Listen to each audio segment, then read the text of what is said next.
Hello there, welcome back to Switzerlake. Last time we ended up in a weird situation. Austria annexed, or basically Burgundy disappeared. France grew, Austria grew, and we grew a little bit. Just a little bit. But anyways, we're going to continue on the war part here. We're probably going to prepare ourselves for another war against Savoy here, funnily enough. And I'm probably going to take the capital. I'm going to take that for myself. I'm probably going to do the rest here in Nice, basically use that as a vassal state, I think. It's a little bit depending on what happens here, but it's definitely possible. I'm also very tempted to wait until France has gotten rid of their debt, potentially fixed their attitude, and thus we can probably wage a war on, well, potentially here Milan is definitely a target. And I think, to be perfectly honest, I should probably do that already. Just get prepared for a war here against Milan. Just get the claim up, because they don't have any allies. They're currently at war with Savoy, and to be perfectly frank, we should probably be able to do something here that, well, would help us out. Maine's left a military coalition against us, so yeah, we're already getting into. Oh, this could get interesting. Milan and Austria just entered, so we'll cancel that claim. There's no need to fabricate it, since, well, in theory, we could end up in a very bad position. Again, I'm going to wait for France here to fix their setting, if you will, and then we'll probably go after Austria. And of course, the goal here with our war against Austria then will be very, very simple. It will be to take Sundgau. So I'll cover or fabricate a claim on Sundgau, and yeah, let's just go with that. And if it actually works out that I can get the French into war with me against Austria, I will take this and create Tyrol, basically. That will be the goal, or sorry, Styria. Then I'll eat Austria with the help of Styria, of course, and I think that will be how we're going to be doing things. We can also upgrade our military tech here to level 5 standardized pikes, combo width increased by 2, infantry shock by 0.15. We can now use 3 new types of infantry: men's at arms, longbow, and Galilee infantry. So out of these, I think we're going to go with the one more so balanced, the longbows. We're probably going to be fighting quite a bit of enemies, so it shouldn't be problematic. Do I want to sacrifice? Do I want to piss off Milan even more? For 8 ducats? Well, we'll go for that. Cuneo is now the seat of a new cardinal. He's loyal to Switzerland. Moi. So that's very, very good, I dare say. We do keep on getting some papal influence, thankfully. I should probably keep on improving my relations with the Pope. Württemberg entered a military coalition against us. Not really that surprising. And again, it's going to be very interesting when I fight Austria, because the coalition against me is pretty big. As you can see, it's grown quite a bit. So I think I might again have to just play it careful and potentially fight Savoy and some smaller states in the area. And then again, if I get into war here, I'll just have to rely on France. Well, never mind. Oh, we're getting 4 ducats a month here. So, as you can see, they actually did go to a step up to claim war on us. And with that, claim our rival's province, improve our prestige, we'll go for that one. But yeah, in terms of fighting power here, Württemberg actually declared war on me. And as you can see, they do have a fair bit more troops here, but I have France on my side. France, big bad wolf. So it's going to be very, very interesting to see here what actually happens. In terms of Austria, we want to take ahead. Same with France, so I would dare say that if I can, well, get my troops into the correct position, it should be fine. But again, I just need to get the collection or collective forces, mine and France's here, together to help out, and with that we should be able to at least inflict some damages to our enemies, I dare say. Like in this battle right here, hopefully we break that before the army joins up. Oh. Yeah, they're joining up with a fair amount of troops here. We'll probably lose this first battle, hilariously enough. But they suffered more losses than we did, surprisingly. So it's going to be very interesting here to see if we can win. And yeah, it's actually going to be very interesting to see if we can win.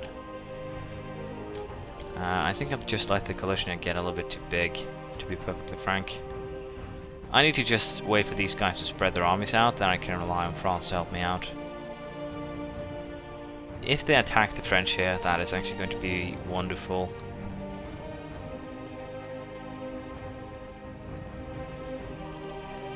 Yeah, as you can see, they're sieging a lot of my land, mostly.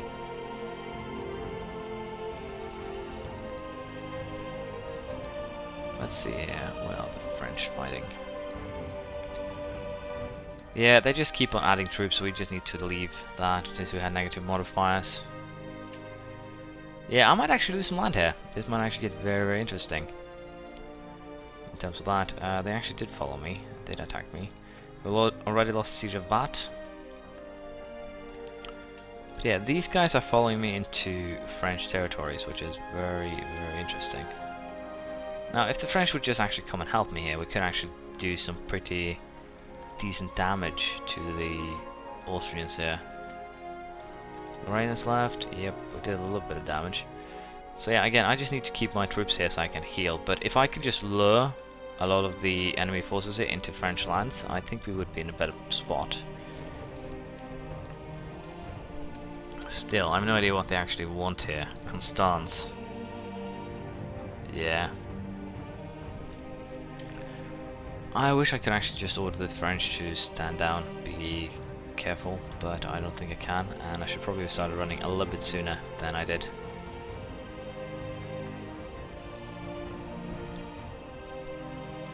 I'll hide in Corks, and then again, if I can just... Are you kidding me? They're that aggressive on me? But yeah, if we can just get the... If they spread out like this with smaller armies, then we can probably crash them. That's the funniest thing here. If they just keep on smaller armies around, we can probably turn this around. But that is provided that the AI doesn't do silly things like it's doing right now, attacking with a crossing modifier. Negative crossing. And I can't actually get away from that army, can I? No, probably not. So yeah, we're losing this one. That's not actually questionable at all. We're losing this one. I was a little bit too aggressive here, went for a little bit too much. And that is going to be very, very bad. The funny thing here is though, I could probably get away with this by just handing Austria some land that is French. Hilariously enough, if things go my way. Hey Navarra, how do you feel about military access? Nice, then we will hide in Navarra. I just need to allow my force to recover. But yeah, the goal here will be to actually see if I can get the French to lose some of their land. And the funny thing is, in the long run, if I make the French lose, it will probably pay off for me too. That's the funny part here. If I make the French lose, I could make this profitable for me too. So yeah, we'll have to see how this works. And of course we get this fun little thing here where we lose stability point as well. No tragedy comes alone. We also do have rebels being quite lively in Cuneo, so yeah. And apparently I fought some enemies even in some other land, or piece of land here. But yeah, I'm going to wait until and see if I can again have the Austrians siege something that I can hand over to them. And again, then I might actually be able to turn on the French. But again, this is a very, very bad scenario. I will need to hurt the Austrians. If they hadn't gotten Burgundy, I think we would be in a much better situation, to be perfectly honest. I know my war exhaustion is high. Thank you for the information. But the problem here is France isn't actually giving up. They're just running around with a force that makes sieging very, very awkward. Or even trying to get the Austrians to take land very, very awkward. So for now, again, I'll just sit back here and we'll see what happens.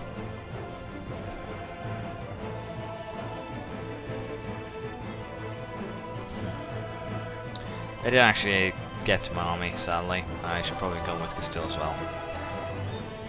Surprisingly enough, my army did survive. Can I run and hide up in Pomerania? Nope. Yeah. If I want to run, then I'll probably have to do this. But even so, you can see that, yeah. I'm just going to get rid of my army. Because, again, there's no reason for it right now. It won't do any good. And again, the goal here is to see if I can just make it so that I can hand things over to basically Austria. So far, it doesn't seem to be likely. But we'll see here. Apparently, growing Savoy is definitely a target. France will be forced. Yeah, I've lost. Let's see what kind of deal they'll force on me. Yeah, I'm back to start here, basically. Sadly enough. Switzerland sees Constance to Edinburgh. Switzerland. Did I lose my course then too? I did. Did indeed. Yep. I think that's actually a restart, to be perfectly honest. I can keep on soldiering on, but still, I do have a ton of aggressive expansion with basically all of Europe, and I just lost what I gained. So this is going to be very harsh. Yeah, I think a restart here is needed, and just go for vassalization more than anything else. But this sucks though, but I do have at least the start here going. I should probably also start declaring wars, just to keep the coalition small. Basically, even if I can't get France to join, it seems to be the thing to do. So, next time we'll restart and we'll see how this goes. Sorry for disappointing, but yeah, I didn't. Austria got that in a the nick of time, I dare say, which is very, very bad. I might have to figure out something else. Also, Milan getting the Guria made it very interesting because they got a little bit extra power.